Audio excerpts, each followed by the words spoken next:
റെസിപ്പിയുമായിട്ടാണ്. അപ്പോൾ ഇന്നത്തെ റെസിപ്പിയും പറയുന്നത് ഈത്തപ്പഴം പൊരിച്ചത്. ഈവനിങ് ടൈം ചായക്കെല്ലാം വേഗത്തിൽ ഉണ്ടാക്കാൻ പറ്റിയ ഒരു സ്നാക്കും കൂടിയാണിത്. അപ്പോൾ ഇത് ഉണ്ടാക്കാൻ വേണ്ടത് 1/2 കപ്പ് മൈദയും അരിപ്പൊടിയാണ് ഞാനിവിടെ ചേർത്തിട്ടുള്ളത് ഫസ്റ്റ്.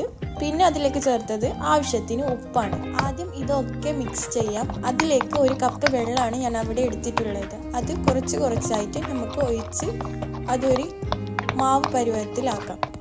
അങ്ങനെ 1 ഗ്ലാസ് മുഴുവനായിട്ട് നമ്മൾ ഇതിലേക്ക് ഒഴിച്ചിട്ടുണ്ട്. അങ്ങനെ കട്ടകളൊന്നും ഇല്ലാതെ ഈ ഒരു രൂപത്തിലാണ് നമുക്ക് മാവ് തയ്യാറാക്കിയിട്ട് കിട്ടേണ്ടത്. പിന്നെ വേണ്ടത് ഈത്തപ്പഴമാണ്. ഈത്തപ്പഴം കട്ട് ചെയ്യാണ്ട് ഇടുന്നെങ്കിൽ അങ്ങനെയും ഇടാം. അപ്പോൾ ഞാനിവിടെ എടുത്തിട്ടുള്ളത് അതിൻ്റെ കുരു കളഞ്ഞിട്ടാണ്. അങ്ങനെ 2 കഷ്ണമായിട്ടാണ് ഞാൻ ആ മാവിലേക്ക് ചേർത്തിട്ടുള്ളത്.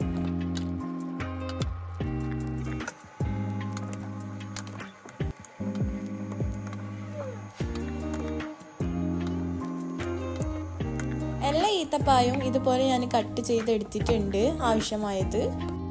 അതിനെ ഈ മാവിലേക്ക് ഇട്ടിട്ട് നമുക്ക് മിക്സ് ചെയ്തെടുക്കാം. പിന്നെയാണിത് ചൂടായ എണ്ണയിലേക്ക് ഇട്ടിട്ട് ഫ്രൈ ചെയ്തെടുക്കുന്നത്.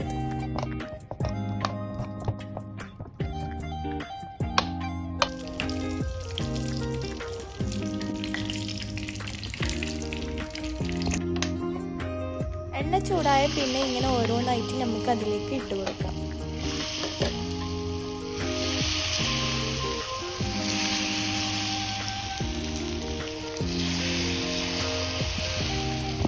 ഒരു സൈഡ് നല്ല മൊരിഞ്ഞ പിന്നെ അതിനെ നമുക്ക് മറിച്ചിട്ട് കൊടുത്ത് മറ്റേ സൈഡും നല്ല മൊരിച്ചെടുക്കാം. അങ്ങനെ 2 സൈഡും ഇതുപോലെ ബ്രൗൺ കളറാകുമ്പോൾ നമുക്കതിനെ എടുക്കാം.